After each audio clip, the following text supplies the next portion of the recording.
ఓం శ్రీ గురుభ్యో నమ. శ్రీ మహాగణాధిపతయ నమ. శ్రీమాత్రే నమ.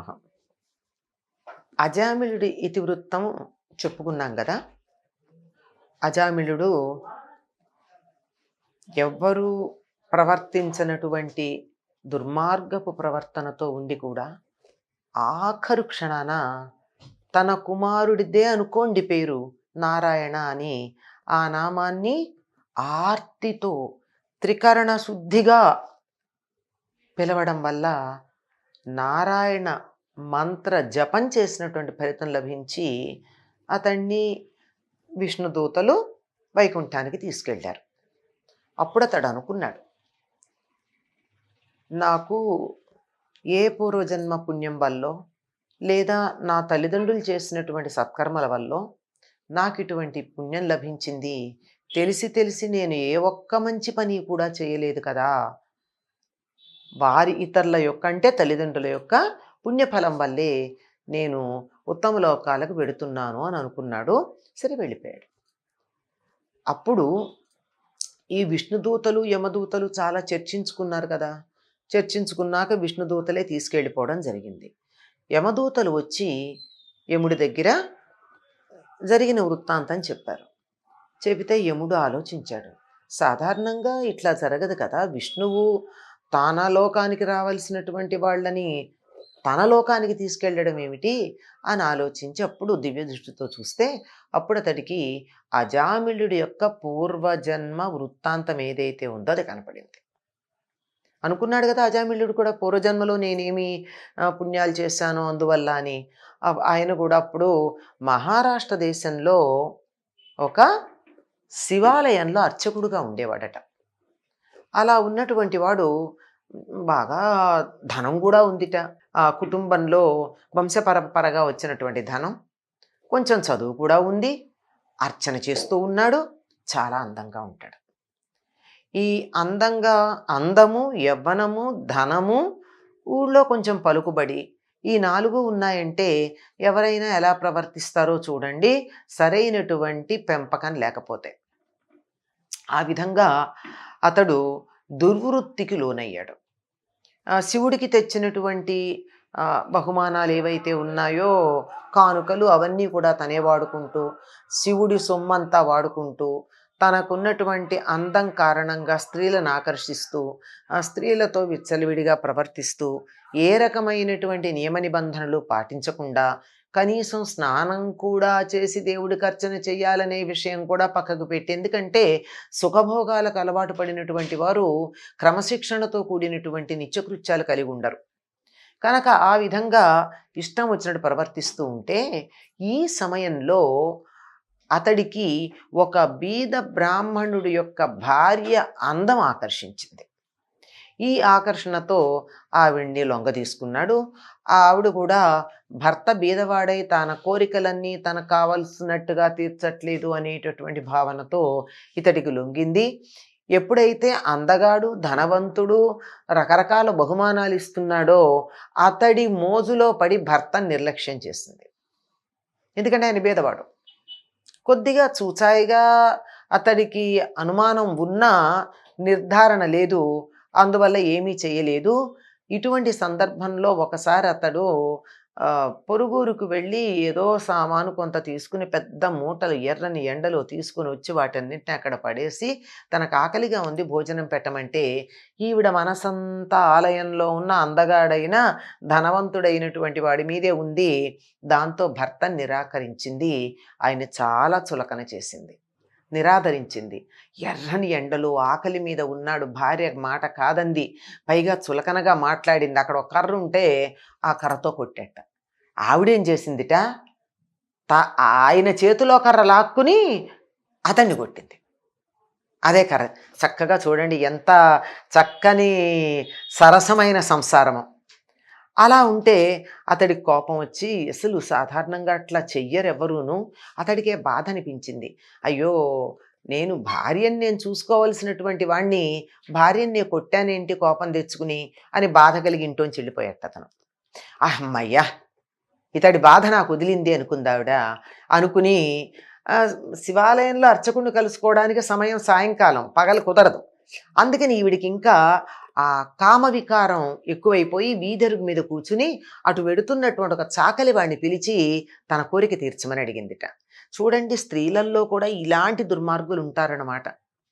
సాధారణంగా ఇటువంటి పురుషుల గురించి అనుకుంటాం మనం. అలా ఉంటే అతడు బుద్ధి చెప్పాట.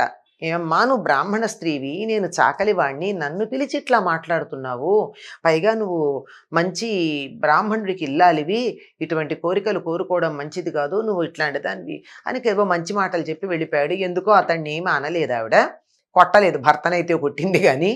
సరే, సాయంకాలం దాకా ఎదురు చూసింది. ఎదురు చూసి శివ అర్చకుడు ఉన్నాడు కదా, ఆయనతో కాలాన్ని చాలా ఆనందంగా గడిపింది. కానీ ఇంత ఆనందంగా కాలం గడిపినా ఆ చాకలి అన్న మాటలు ఆవిడ మనసులో ఉండిపోయాయి.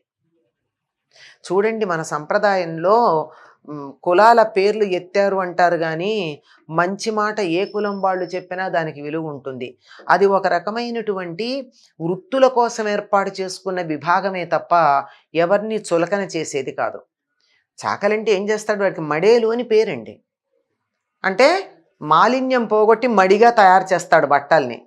ఈ చాకలి చేసింది ఏంటి, ఈవిడ మనసుకున్న మాలిన్యం పోగొట్టాడు.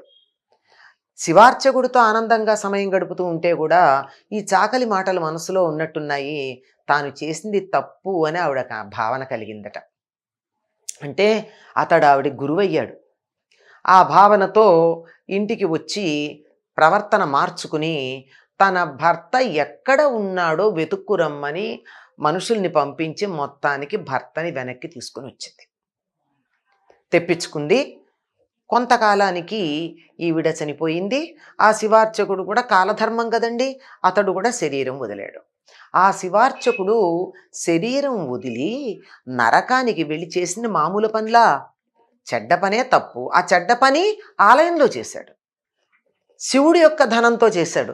శివాలయం అంటే ఎట్లాంటిది, మనం ప్రసాదం కూడా తెచ్చుకోమే, శివాలయంలో అర్పించింది అక్కడే వదిలేసి వస్తామే, అటువంటిది శివుడి ధనం వాడుకున్నాడే ఈయన. అంచేత నరకంలో ఉన్నాడు. అనేక జన్మలెత్తి తర్వాత ఒక జన్మలో ఒక బ్రాహ్మణుడింట్లో పుట్టి, అంటే చాలా జన్మల తర్వాత, ఎన్నో జన్మలు అయిన తర్వాత, ఇటువంటి జన్మలో కూడా మనం చెప్పడానికి వీల్లేదు, అయిన తర్వాత ఒక బ్రాహ్మణుడింట్లో పుట్టి ఏం చేశాట అంటే కార్తీక స్నానం చేశాడు. అది ఏ కారణంగానా అయి ఉండొచ్చు, పెద్దవాళ్ళకి తోడు వెళ్ళి ఉండొచ్చు, ఇంకో పని లేకపోవచ్చు, ఏదో మొత్తానికి కార్తీక స్నానం చేశాట. ఆ ఫలితంగా ఈ కన్యాకుబ్జ దేశంలో సత్యవ్రతుడికి కుమారుడై పుట్టి అజామిళుడుగా వచ్చాడు. అంటే ఒక జన్మలో ఎన్ని పాపాలు చేసినా ఎన్నో జన్మల తర్వాత ఒక కార్తీక స్నానం చేసినందుకు ఇలాంటిది ఈ జన్మలో చేసిన ఈ పుణ్యం అతడికి అక్కడ ఉపయోగపడింది. మరి ఈ స్త్రీ ఏమైంది, ఇది కూడా తెలియాలి కదా. ఈ స్త్రీ, ఈవిడు కూడా అనేక రకాలైనటువంటి జన్మలు ఎత్తి తర్వాత కొన్ని జన్మలు అయిన తర్వాత మళ్ళీ ఆ జన్మల్లో ఏవో కొన్ని మంచి పనులు చేసినట్టుంది. ఒక బ్రాహ్మణుడి ఇంట్లో మళ్ళీ ఆడపిల్లగా పుట్టింది. జ్యోతిష్కులు ఆ పిల్ల యొక్క జాతకం చూసి తండ్రి గండాన పుట్టింది, నువ్వు బతికుండాలంటే ఈ పిల్లని అడవిలో వదిలేయమన్నారు. ఇది తీసుకెళ్ళి ఆయన అడవిలో వదిలేశాడు. వదిలేస్తే ఆ పిల్ల ఏడుపు విని ఒక మాలవాడు ఆ పిల్లని తెచ్చుకొని పెంచుకున్నాడు. చూడండి, అన్ని దేశాలే కాదు, అన్ని ప్రాంతాలే కాదు, అన్ని భాషలే కాదు, అన్ని వృత్తుల వారు మనకి కథల్లో కనపడుతున్నారు. ఎంత బ్రాహ్మణుడేమో వదిలేశాట, ఒక మాలవాడు వెళ్ళి తెచ్చి పెంచుకున్నాడు ఆ పిల్లని. ఆ పిల్ల తరువాత ఈ అజామిళుడు ఒక దాసితో సంబంధం ఏర్పాటు చేసుకుని తన కుల ధర్మాలని వదిలిపెట్టి వెళ్ళిపోయాడని చెప్పారే, ఆ రకంగా వెళ్ళినటువంటివి ఆ రకంగా వెళ్ళడానికి కారణమైనటువంటిది ఈ పూర్వజన్మలో తండ్రి చేత వదలబడి మాలవాడి ఇంట్లో పెరిగినటువంటి ఈ బాలిక. అంతకుముందు అటువంటి పరిస్థితి రావడానికి కారణం ఏమిటి, భర్త నిర్లక్ష్యం చేసి కొట్టి అక్రమ సంబంధాలు కలిగి ఉండడం. ఈవిడ కూడా ఆ రకంగా అతడితో సంబంధం కలిగి ఉండడమే కాకుండా చెట్టు మించి పడి ఈ అజామిళుడి యొక్క పుణ్యం కొంత ఉంది, తన పూర్వజన్మలో చేసిన పుణ్యం కొంత ఉంది, ఇవన్నీ కూడా ఉండి ఆవిడ కూడా ఉద్ధరించబడింది అన్నారు. అంటే ఎంతటి పాపాలు చేసినటువంటి వాళ్ళైనా ఆ పాపాల నుంచి ఉద్ధరించబడగలరు.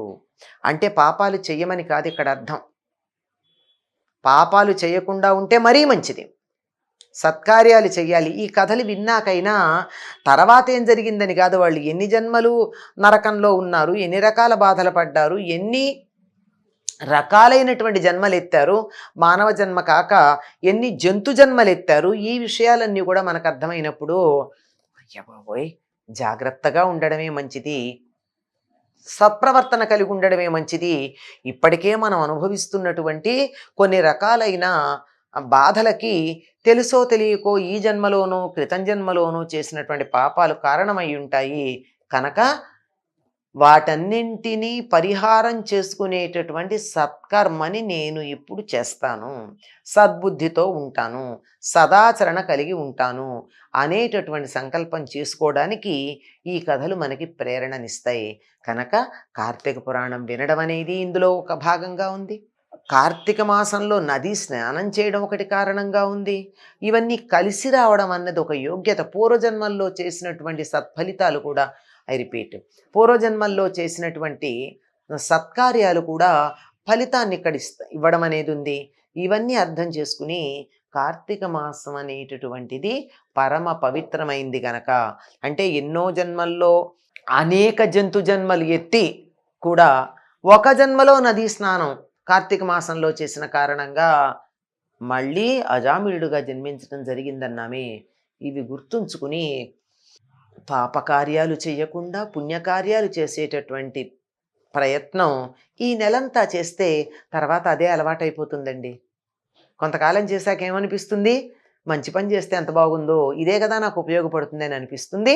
కనుక అటువంటి ప్రేరణ కలగాలని ఆశపడుతూ స్వస్తి.